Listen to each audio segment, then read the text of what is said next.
So, welcome to Jumbo IS and welcome to our lecture series called Daily News in Shorts. In this lecture series, we cover a particular day's current affairs in a very short span of time.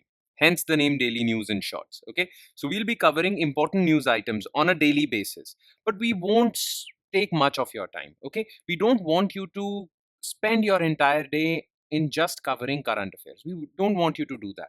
Current affairs are no doubt important, they form the most important portion of your UPSC syllabus. But you shouldn't be spending your entire day covering current affairs because you have to spare time for other subjects as well. Those two demand attention. Okay. So, for you guys and you guys alone, we have launched this lecture series. In this lecture series, we'll be covering current affairs, important news items from that day's newspaper within 20 minutes or around 20-25 minutes. Okay, so you just have to spend 20-25 minutes watching this lecture and then another 20-25 minutes revising this lecture from our PDF file, which would be shared on our Telegram channel. Okay, so within 40 to 45 minutes, you would have been done with your current affairs. And if you do this on a daily basis, you wouldn't have to worry about current affairs for your examination. Okay, whether that's prelims examination or mains examination. All right, enough of the introduction. Let's straight away jump into the discussion, starting with which topics we would cover in this particular lecture. Okay, so here's a list of today's topics on which we'll focus our entire attention. Number one is C-295 transport aircraft.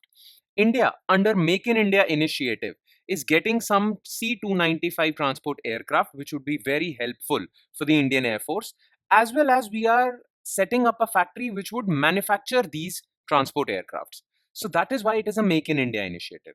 Now, how significant this initiative is, in fact, Spain's Prime Minister of Spain, is flying in Vadodara to inaugurate the factory in which will manufacture these transport aircrafts. Okay, so it's a big deal. It's a big deal between India and Spain, and it would also fulfill the demands of Indian Air Force.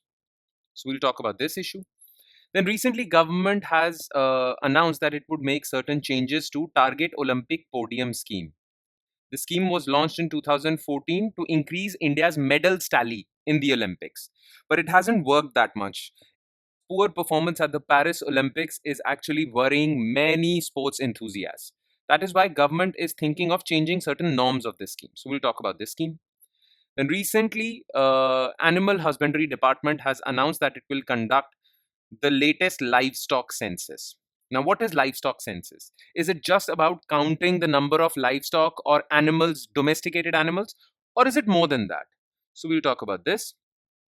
Then, recently a dispute occurred between tribals and police in the Hasdeo Arand forest region. These forests actually lie in the northern region, northern tribal belt of Chhattisgarh, and government was giving coal mining contracts to certain people, but certain tribals were not happy with that. They were not happy with cutting of trees in that forest area for coal mining. So there has been some to and fro. There was a conflict between tribals and the police. So we'll talk about these forests. And in the end, we'll talk about mangroves of Odisha, because it is said that the latest cyclone, we talked about cyclone Dana, it actually made a landfall at Odisha, okay, coast of Odisha. But it did not cause much devastation because mangrove forests in that region protected people and that area from the devastation that would have been caused by cyclone Dana. So mangrove forests are very important. So we'll talk about mangroves of Odisha. Okay, so these are the five topics that we'll focus our attention on. So let's begin the discussion, starting with topic number one, which is C-295 transport aircraft. Now look, Indian Air Force on a broad basis has two types of aircrafts. Okay, two types of aeroplanes basically. One are fighter jets, which are also known as combat aircrafts, and the other are used for transport, okay, or logistics, transportation of food, transportation of troops, transportation of heavy machinery. Okay, both of these are very important for India's armed forces. Now, recently, Spain's Prime Minister Pedro Sanchez has announced that he will reach Vadodara to inaugurate India's first private factory, which will manufacture C-295 transport aircraft. The thing is that Indian Air Force currently has Avro transport aircraft. These are British origin transport aircrafts, but they are aging. Okay, they are quite old, and India wants to replace these transport aircrafts with a better version of transport aircrafts. Okay, that is why India made a deal with Airbus. It is a European company, Spanish company basically, that manufactures high quality transport aircrafts. Now, India doesn't just want to import these aircrafts. Okay, India also wants to manufacture them in their own country, because that would give a boost to employment, factory output, India's GDP, and would fulfill the goals of Make in India. Okay, so India cut out a deal with Airbus under which India will get 56 C-295 transport aircraft to replace Avro, the old British transport aircraft. Under this Make in India deal, 16 of these aircrafts would be directly imported by India from Airbus, from their facility in Spain, and 40 would be manufactured in a facility or in a factory that has been jointly set up by Tata Advanced System Limited and Airbus Defence Space. This factory is in Vadodara. And this factory is being inaugurated, and that is why Spain's Prime Minister Pedro Sanchez is visiting Vadodara on Monday, today, to inaugurate this factory. This is a big deal for India. In fact, this is the first Make in India aerospace program. Make in India has been going on for quite some time, now around 10 years. But for aerospace sector, this is the first initiative. Okay. So what is this Make in India initiative? So under the first Make in India aerospace program in the private sector, India is to acquire 56 C-295 aircraft to replace IAF's Avro fleet or Avro transport aircraft. Remember, transport aircrafts are very important for military preparedness. You transport troops to remote regions, you transport machinery to remote regions, you transport heavy equipment to remote regions. Okay. Now, Airbus is to deliver 16 aircraft in flyaway condition. That means directly, fully finished 16 transport aircrafts would be delivered to India. Okay. Airbus's facility is in Sevilla, Spain. The remaining 40 would be assembled and manufactured in India. Okay. Now, what is so special about C-295 aircraft? Okay, C-295 is a transport aircraft which has a capacity of 5 to 10 tons. So you can transport heavy equipment on this. Okay, it has a flight endurance of 11 hours. That means once you fill its fuel tank, it can fly up to 11 hours. That's a lot. And it can carry out multi-role operations, okay, transportation, and it is capable of flying under all weather conditions. This is very important. This is very key, especially for military in the LAC region, at China border and at Pakistan border as well. Okay. Now it is generally used for tactical transport. Like it can transport 71 troops, 50 paratroopers to remote locations. It can perform special missions. Like during COVID times, it was used to transport medicine to remote regions. Okay. Now this will replace Avro 748 planes. These Avro 748 planes are very old British origin twin engine military transport with a 6-ton capacity. But C-295 will have up to 10-ton capacity. Okay, so this is a big deal, big achievement, not just for India's armed forces. Okay, big achievement for India's armed forces, especially Indian Air Force. But it is also a big achievement for India's Make in India initiative. Okay, because Make in India initiative will not only boost India's GDP, it will create more jobs, it will also boost India's manufacturing sector, and it will give a boost to India's military industrial complex. All right. Okay, so that's all you need to know about this deal between India and Spain, or Tata and Airbus. Now let's shift our focus to second news item, which is again very important, related to Target Olympic Podium scheme. Now, the thing is that India's performance at the Paris Olympics was very poor. Okay, I mean, it was not that poor given or in comparison with our previous performances, but still, this time hope was quite high from India. Okay, but India's performance was not that good. Now, to improve India's performance in the Olympics, improve India's medals tally in the Olympics, in 2014, government had launched this top scheme, Target Olympic Podium scheme. Under this, government would fund and fund, not just fund, financially fund, but would also provide the facilities. Okay, These facilities and funding would be provided to who? Promising athletes. So government would first, or government authorities would first identify probable athletes who have a high probability of winning a medal at the Olympics. Government has already identified around 300 such athletes, and then government would fund them. Government would facilitate them, provide them with top-notch facilities so that they are better prepared to give other people, other countries a fight for a medal at the Olympics. Okay, the aim was to improve India's medal tally. But because of poor performance at the Paris Olympics, now many people are saying that we need to cut the funding for this top scheme since it has not yielded results. Now, the debate is that we need a better selection criteria of these 300 athletes. Okay, that is why we are talking about cutting the funding. We were initially liberally funding these athletes, but there should be a tougher selection criteria for these 300 athletes. Plus, there should be some accountability also. That if government has provided you with all these facilities, government has thrown money at you, still you're not being able to perform, then there should be some accountability also, because without accountability, these athletes won't get the necessary push to perform. Okay, so there has been conversation around better selection criteria, more accountable funding to these athletes. And on that note, they are saying that we need to be more careful while funding this top scheme. Okay. In fact, there is a cell formed by government, Mission Olympic Cell, which manages this scheme. Now, in this Mission Olympic Cell, there are government functionaries like bureaucrats, there are ex-sportsmen, there are sports administrators, people from different walks of life. They form this Mission Olympic Cell, and this Mission Olympic Cell actually manages this top scheme. But the government is now telling this cell that you need to reframe this scheme or make it better so that next time we have better chances of winning medals. You need to change something, because despite giving so much money under this scheme, we haven't performed well. Okay, so what was this scheme? Okay, let's talk a bit about this scheme.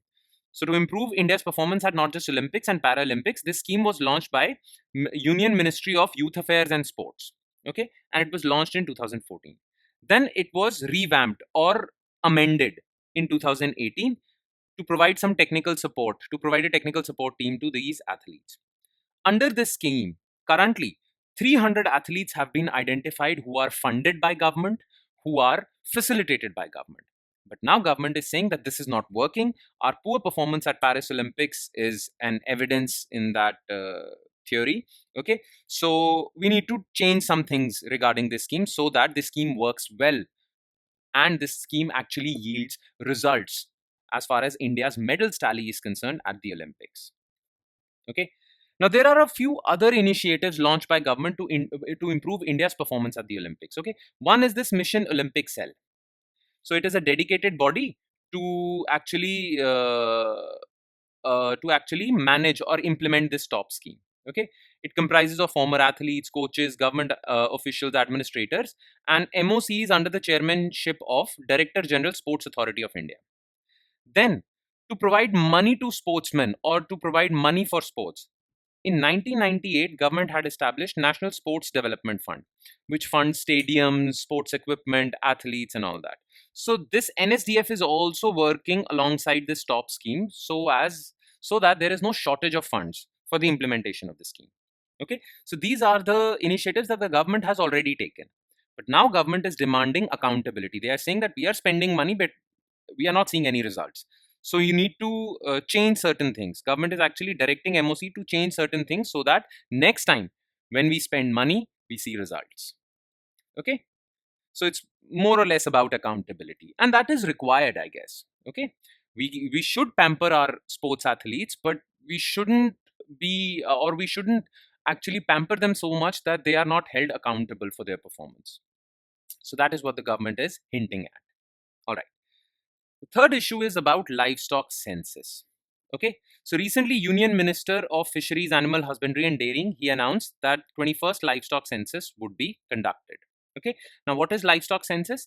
Livestock census is basically a head count of the number of domesticated animals. Okay, like cows, cattle, pigs, poultry, stray animals in the country. and it is conducted every 5 years. So the last time the census was conducted was in 2019. The purpose is very simple. Government needs data to make better policies for livestock. Okay, this Union Ministry for Fisheries, Animal Husbandry and Dairying needs data for making policies regarding this sector. And livestock census is one such source of data. Okay, now it is conducted every 5 years.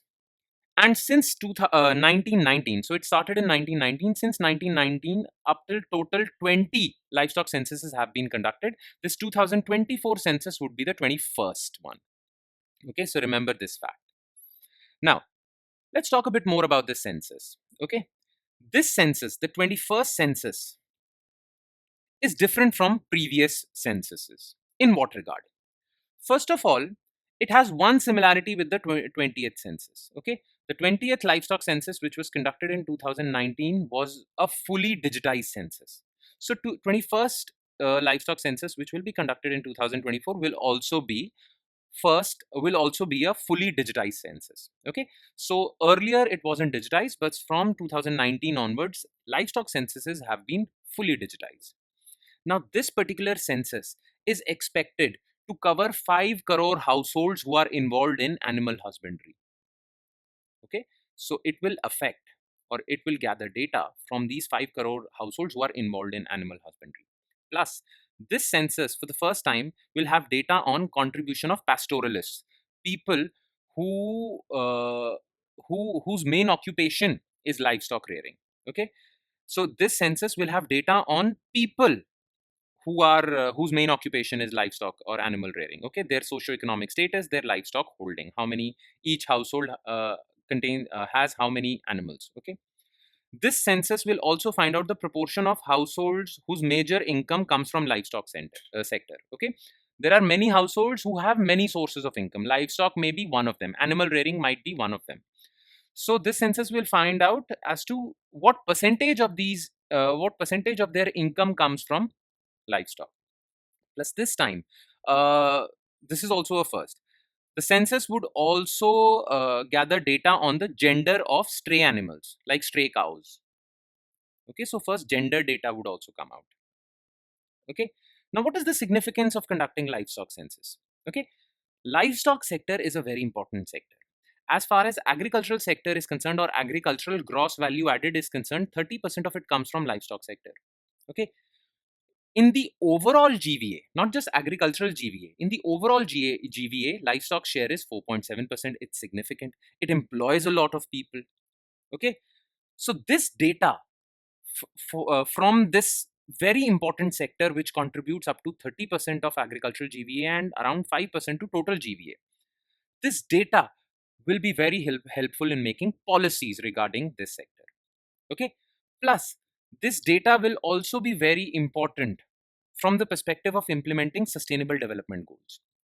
Okay, now sustainable development goal is a set of goals given to all countries. It is a set of 17 goals given to all countries, which these countries have to achieve by 2030. Okay, so each goal has multiple targets. So in total there are 70 goals and 169 targets. Okay, each goal might have 3, 4, 5 targets.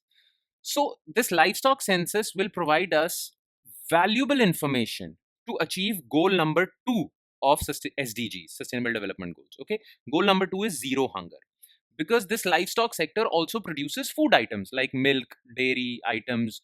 Food security is dependent on livestock sector. Okay, so it is very important to achieve goal number 2 of SDG. Okay, under goal number 2, there is this target called target 2.5, which aims to maintain genetic diversity in food and nutrition. So this census will provide us with data regarding genetic diversity. And to measure this target, there is an indicator called 2.5.2, the percentage of total livestock breeds that are at risk of extinction. So all these goals and targets would be achieved only if you have valuable data, and that valuable data will come from livestock census. Okay, all right. That's about it. Now the next news item is regarding Hasdeo Arand forests. Okay, so these forests are found in the northern tribal belt of Chhattisgarh, and recently what has happened is that villagers or tribals in that area clashed with the police. It led to violent clashes and some people have died also.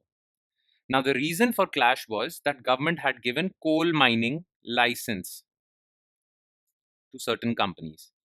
Now, coal mining requires clearing forests, but these tribals consider these forests to be sacred and they were protesting against cutting of trees in this area. And that led to clashes. Okay. Now, Hasdeo Arand forests are very important. In fact, they are referred to as lungs of Chhattisgarh. Okay, because they are dense forests and they generate a lot of oxygen because of photosynthesis. In fact, as per Indian Council of Forestry Research and Education, these are the largest unfragmented forests in central India, consisting of pristine sal and teak forests. Okay, but this area is also rich in coal. In fact, this area is also known as Hasdeo Arand coal field.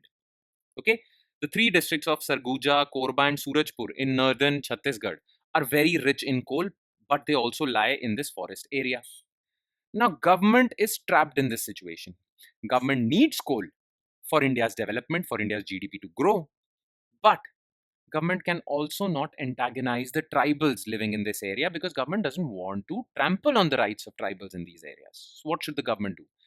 And this conflicted position creates clashes between the local tribals and government authorities. Okay, so this is the situation. Now, what is the significance of these forests? So, according to this Indian Council of Forest Research, in 2021, there were 640 floral species, 128 medicinal plants, and 40 wood yielding species of plants. As per the report of Wildlife Institute of India, 9 species in this region are put under Schedule 1 of Wildlife Protection Act. Now, all the animal species species who are found, who are mentioned in Schedule 1 of Wildlife Protection Act are given the highest protection in India. If a particular species is mentioned in Schedule 1, that means that that particular species is threatened and we need to protect it.